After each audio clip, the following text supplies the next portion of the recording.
Как легендарный Вельт умудрился попасть в Ханкай Стар Рейл? Забудьте все, что говорили о героическом спасении Химико. Вельт попал туда совсем по другой причине. Архив пустоты и небесные люди – вот истинные виновники торжества. Но давайте для начала вспомним, кто же такой Вельт. Вельт Янг – легендарный защитник Земли. Его настоящее имя – Йоахим. Титул Вельт он принял от предшественника, первого Хершера разума Вельта Джойса. Во время решающей схватки с Отто Апокалипсисом, епископом Шиксала, Джойс погиб, но успел передать юному Йоахиму свое ядро Хершера и мечты о защите человечества. Овладев ядром, Йоахим стал вторым Хершером разума своей эпохи. С помощью энергии Ханкая он способен материализовать копию любого объекта, конструкцию которого знает досконально. Долгие годы Вельт возглавлял антиэнтропию, организацию, созданную для борьбы с Ханкаем и противостояния Шиксалу. Вельт – мудрый и опытный ветеран. Он пережил множество сражений и потерь, но неизменно оставался готов пожертвовать собой ради спасения других людей. Несмотря на сравнительно скромные силы Хершера, Вельт, благодаря выдающемуся опыту и аналитическому складу ума, всегда находит выход из самых сложных ситуаций, порой одолевая даже заведомо более могущественных противников. Характерным оружием Вельта Янга является 9-й божественный ключ – звезда Эдема. Этот артефакт, созданный из ядра Хершера, позволяет манипулировать гравитацией и на предельной мощности даже формировать квазичерную дыру. На протяжении истории звезда Эдема неоднократно меняла облик – от тяжелой пушки до компактного ядра. В актуальной версии ключ имеет форму трости, которой Вельт пользуется в Ханкай Стар Рейл. После победы человечества Земли над Ханкаем, Вельт отправился на заслуженный отдых. Он устроился в анимационную студию и стал работать аниматором. Параллельно Вельт консультировал Броню Зайчик, свою преемницу в роли Хершера разума, по ее собственным проектам. Казалось, спокойная жизнь будет длиться вечно, однако внезапно разразился новый кризис. Небесные люди. Сюжетная арка пост-Ханкай Одиссей разворачивается в 2026 году, всего 8 лет спустя после окончательной победы человечества над Ханкаем. Земная цивилизация постепенно начинает восстанавливаться после разрушительных сражений, но внезапно сталкивается с новой угрозой – загадочным инопланетным вторжением. За масштабной угрозой стоят таинственные пришельцы, известные как небесные люди. Они путешествуют по Вселенной, выслеживают уязвимые цивилизации и поглощают накопленную у них энергию Ханкая, превращая планеты в выжженные пустыни. Пока происхождение небесных людей оставалось туманным, в сообществе укрепилась версия, будто они сумели одолеть Ханкая у себя дома. Но это лишь популярный миф. На деле небесные люди никогда не побеждали Ханкай. Гораздо точнее их можно охарактеризовать как механических рабов системы. Со временем нынешнему лидеру расы удалось вырваться из-под контроля и сбежать. Корни же небесных людей восходят к цивилизации Венеры, где некогда побывал Кокон Конца. Кокон Конца – сверхсущность, прибывшая в Солнечную систему ради так называемого «объятия с человечеством», полного слияния на уровне сознания и сущности. На каждой посещенной планете она подчиняет себе потоки Ханкая, а затем использует их для достижения этой цели. Земля стала лишь очередным этапом. До нее попытки объятия подверглась цивилизация Венеры. В ходе борьбы цивилизация Венеры добывала энергию из квантового моря, уникального измерения внутри Ханкай-верса. О природе Ханкая и фундаменте этой вселенной мы подробно говорили в предыдущем ролике. Обязательно посмотрите его для полного контекста. Однако благословение обернулось проклятием. Поскольку Ханкай становился все сильнее, ведущая ученая планеты по имени Вита переступила грань в обращении с энергией моря. Это вызвало катастрофическое квантовое цунами, уничтожившее планету еще до того, как Кокон Конца успел достичь своей цели. Так называемое квантовое цунами, колоссальный всплеск нестабильной энергии из квантового моря, за считанные минуты стерло с Венеры все живое. Воздействие этой энергии на реальное пространство планеты помешало Кокону. Сущность утратила способность сбрасывать развитие Венеры и запускать здесь новый цикл. Поэтому следующей площадкой Кокона стала молодая, еще безжизненная Земля. Будущий дом человечества и центральная сцена событий сюжета Ханкай Импакта. Тем не менее, Вите повезло выжить. Во время катаклизма она была связана с особой технологией своей цивилизации. Воздействие энергии квантового моря остановило ее старение и наделило особыми способностями. Движимая желанием возродить Венеру и ее культуру, Вита вознеслась до постчеловеческой формы, отреклась от имени и прошлого, начав звать себя Са. Са яростно поглощала энергию квантового моря и его пузырьковых миров, уничтожая их один за другим ради бесконечной жатвы. Чтобы управлять этим процессом, она создала клонированных аватаров Прокси и механических уборщиков, которые помогали им контролировать каждый пузырьковый мир и готовить его к новой жатве. Среди созданных Са Прокси и уборщиков особенно выделяются две фигуры. Первая – Прокси, которая обрела собственное сознание и символично взяла имя Вита, возвращая в историю эхо человеческого прошлого самой Са. Вторая – уборщица Мара. Когда-то она была другой венерианской ученой и помогала Са в проектах уничтожения Ханкая. После гибели оригинала информационная копия ее сознания была заключена в механический корпус, превратив Мару в раба собственной напарницы. Участвуя в бесконечной жатве пузырьковых миров, Мара овладела искусством поглощения энергии. Она не смирилась с оковами и жаждала свободы. Пока Са, утратившая почти всю человечность, считала эти мелкие дела несущественными, Мара организовала дерзкий побег, увела часть уборщиков и начала новую жизнь космической пиратки, скрываясь от прежней хозяйки. Таким образом, небесные люди вовсе не цивилизация, победившая Ханкай на своей родной планете. Это искусственно созданная механическая раса существ, обладающих собственным интеллектом. Фактически, Са выступает их создателем, тогда как Мара, сбежав из-под контроля былой подруги, воспользовалась вакуумом власти и стала лидером механической расы. Ключевая особенность небесных людей – умение поглощать энергию Ханкая и стремительно наращивать собственную численность.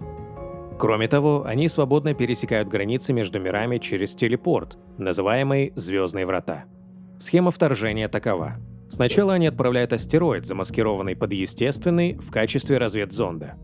После сбора данных о цивилизации оценивают уровень угрозы, получают точные координаты и при необходимости раскрывают звездные врата, чтобы перебросить основные силы и приступить к поглощению нового мира.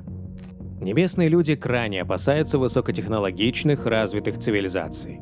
Любая из них способна стереть их с лица Вселенной. Поэтому они выбирают целью лишь более слабые миры. Вторжение начинается только при почти стопроцентной гарантии победы, после чего небесные люди тщательно уничтожают все следы своего присутствия. Но как же и почему эти инопланетяне добрались до Земли? Ключевым фактором стал первый божественный ключ – Архив Пустоты. Архив Пустоты. К вторжению небесных людей на Землю напрямую причастен разумный божественный ключ – Архив Пустоты. Однажды он принадлежал Отто Апокалипсису.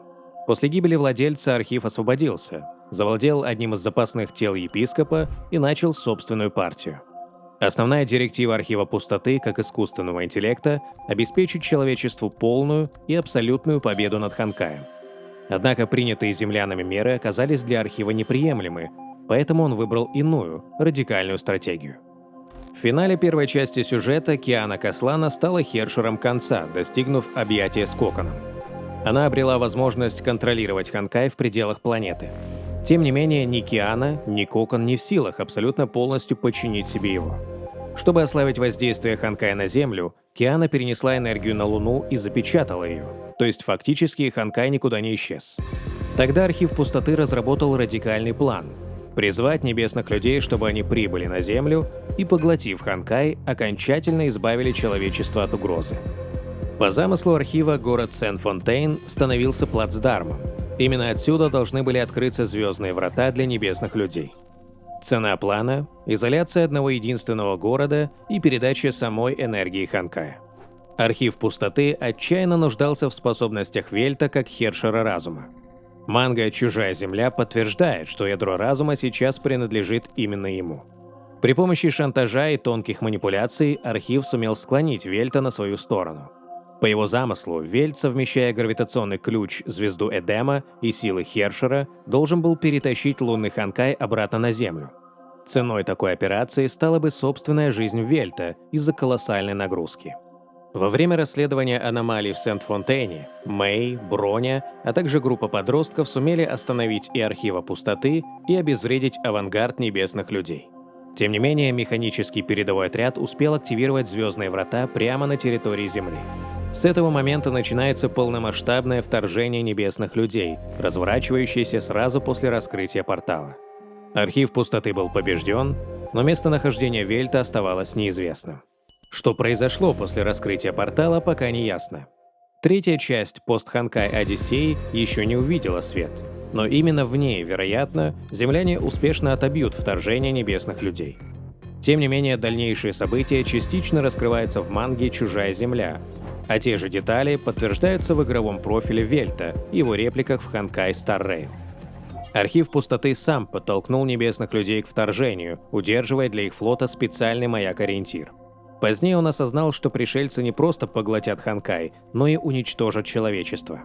Прибегнув к прежнему шантажу, архив пустоты с силой увел Вельта на космический корабль. Вместе они прошли через звездные врата на другую сторону портала, чтобы уничтожить оставшийся флот небесных людей. Во время рейда они взломали базу данных пришельцев. Среди материалов оказались сведения о Химико со Звездного экспресса и перечень миров, намеченных для будущих вторжений. Осознав, что пути назад нет и их корабль лишь дрейфует в космосе, Вельт решил: раз уж они здесь, нужно защитить остальные миры от возможной атаки. Однако вскоре именно Химико обнаружила дрейфующий корабль у планеты Салсотто и забрала Вельта с архивом на борт Звездного экспресса. В игровом профиле Вельта подчеркивается, насколько невероятным оказалось это совпадение. Их спасла та самая Химико, о существовании которой они узнали совсем недавно из вражеских файлов. Для чего Химико понадобилось небесным людям и почему она оказалась в их базе данных, вопрос остается открытым. Прямого ответа в сюжете нет, но можно выдвинуть правдоподобное предположение. С Ханкаем Химико не связана, однако она является навигатором Звездного экспресса. На борту поезда хранятся детальные межзвездные карты, координаты планет, систем и цивилизаций. Логично предположить, что небесные люди стремились заполучить именно эту навигационную библиотеку. Вместо отправки астероидов-зондов и медленного сбора разведданных, им куда выгоднее сразу получить звездную карту, чтобы определять, какие миры уязвимы для нападения, а какие лучше обходить стороной. Что же касается спасения Вельта и архива, в ранней версии манги их с обломков корабля подбирает группа сахарков и сразу возвращает на Землю. Однако позднее финал «Чужой земли», судя по репликам и профилю Вельта в Ханкай Star Rail, подвергся редкону. Официально спасение приписали Химико. Версия с двойным спасением, сперва сахарками, затем Химико, выглядела бы абсурдно. Пришлось бы допустить, что Вельта дважды выманивает архив, дважды они проходят через звездные врата и дважды уничтожают флот небесных людей, что противоречило бы единой хронологии и логике. Поэтому каноном сегодня считается единственная версия, где вмешивается лишь Химико. Мы уже установили, что Вельт и архив прошли через звездные врата с одной простой целью – остановить небесных людей. Но откуда же взялся слух о том, будто бы Вельт специально отправился спасать Химико? К сожалению, для некоторых поклонников утверждение, что он полетел вместе с архивом ради ее спасения, всего лишь фанатский миф, не подтвержденный ни игрой, ни мангой. Спасение Химико. Из игровых диалогов и профильной карточки Вельта ясно следует, что главная цель его путешествия – дать отпор небесным людям и раз и навсегда остановить их угрозу. Землю Вельт покинул не по собственной воле. Его вынудил к этому архив пустоты, втянув в межзвездную операцию против пришельцев. Существует фанатское мнение, будто Вельт испытывает вину за смерть землянки Мураты Химико. Девушка жила обычной жизнью и мечтала связать судьбу со звездами. А ее отец, инженер-исследователь Мурата Рюсуке, трудился в Шиксале. Однако он погиб во время конфликта с Вельтом. Ученый-радикал пытался завладеть силами Хершера разума, полагая, что человечество застопорилось в развитии. Антиэнтропия, стремясь уберечь девочку от тяжелой истины, подделала прощальное письмо и списала трагедию на неудачный эксперимент с Ханкаем. Найдя документы отца, Химико решила выяснить правду о его гибели и вступила в ряды Шиксала. Ее путь завершился трагедией. Химико пожертвовала собой, спасая Киану Каслану. Однако в разговоре с архивом Вельт упоминает Химико в ином ключе, не из чувства вины. Даже если когда-то благие намерения не принесли желаемого результата, он по-прежнему верит в силу человечности и продолжает действовать ради других. Он всегда считал доброту самым ценным достоянием человечества, и допущенная однажды ошибка не поколебет его твердую веру. Более того, утверждать, будто Вельт якобы по собственному желанию улетел спасать Химико из-за чувства вины или иных личных мотивов, значит перечеркнуть его характер и выставить героя эгоистом-простаком. Во-первых, Вельт не рядовой боец, а опытный ветеран и признанный авторитет. К тому же его родина только что пережила вторжение инопланетян. Во-вторых, у него есть приемный сын, о благополучии которого он искренне заботится. В-третьих, такая версия сводила бы его личные качества к неспособности принять прошлое, что прямо противоречит канону персонажа. Откуда же возник миф о том, что Вельт и Архив спасают Химико? На него наложили сразу 3 слоя: сюжет манги, последующие ретконы и зрелищный, но не каноничный проморолик Ханкай Star Rail. В манге Вельт действительно находит досье Химико, вспоминает бывшую ученицу и размышляет о помощи другим мирам, однако ни слова не говорит о личном искуплении вины или срочном спасении самой Химико. Позднее информации стало больше. Спасает не Вельт Химико, а Химико спасает Вельта и Архива с разрушенного корабля. Однако фанатские интерпретации уже успели распространиться и прочно укоренились в сообществе. Дополнительного топлива этому мифу добавил трейлер со вторым божественным ключом – поездом, визуально напоминающим «Звездный экспресс». На деле второй ключ не способен перемещаться между мирами, а показанные в трейлере события не являются каноном. Любопытно, что в ролике мелькает беловолосая девушка-пассажир, которую часть игроков считает ранним прототипом Март. Сюжетная ветка небесных людей, скорее всего, не получит дальнейшего развития. Реплики Вельта и сам сюжет ясно дают понять, что пришельцы утратили силу и больше не несут серьезной угрозы. Даже если бы они попытались атаковать Звездный экспресс, их стерли бы до основания. А экипаж Химико располагает внушительной огневой мощью и высоким авторитетом среди ведущих галактических фракций. К тому же, для сравнения, передовой отряд небесных людей на Земле смогли остановить даже ослабленные Мэй и Брони вместе с группой юных кадетов. Тактика небесных людей изначально строилась на отборе слабых целей. На более развитые цивилизации они не нападали, предпочитая поглощать энергию Ханкая там, где не встретят сопротивления. Кроме того, текущий сюжет Ханкай Star Rail вышел на уровень угроз галактического масштаба, сосредоточившись прежде всего на лордах-опустошителях, эманаторах пути разрушения Нанука. История постепенно ведет повествование к грядущей войне эонов, масштабному конфликту, который затронет всю космологическую структуру Вселенной. На фоне таких сил небесные люди – существа несоизмеримо слабые. В масштабах нынешнего конфликта они попросту не имеют никакого значения, а для их сюжетной линии в подобной конфронтации не остается пространства. Заключение. Подводя краткий итог, как же Вельт оказался в Ханкай Star Rail? Архив пустоты хитростью увел Вельта на космический корабль, и вместе они прошли через портал небесных людей, чтобы окончательно уничтожить угрозу. Небесные люди вовсе не цивилизация, победившая Ханкай, а механическая раса, созданная единственной выжившей ученой Венеры. Позднее их возглавил бывший человек, чью копию сознания прежде заключили в механическое тело. В базе данных небесных людей Архив и Вельт обнаружили досье на Химико и список миров, намеченных для захвата. Вскоре по стечению обстоятельств их спасла сама же Химико, и Вельт с Архивом присоединились к экипажу Звездного экспресса. Однако позже Архив пустоты покинул поезд и отправился в самостоятельное путешествие по Вселенной. Где он находится сейчас и какие цели преследует, неизвестно. Обязательно посмотрите прошлый ролик по подсказке на экране. Поддержать выход новых видео можно донатом или подпиской на Бусти. Спасибо за просмотр.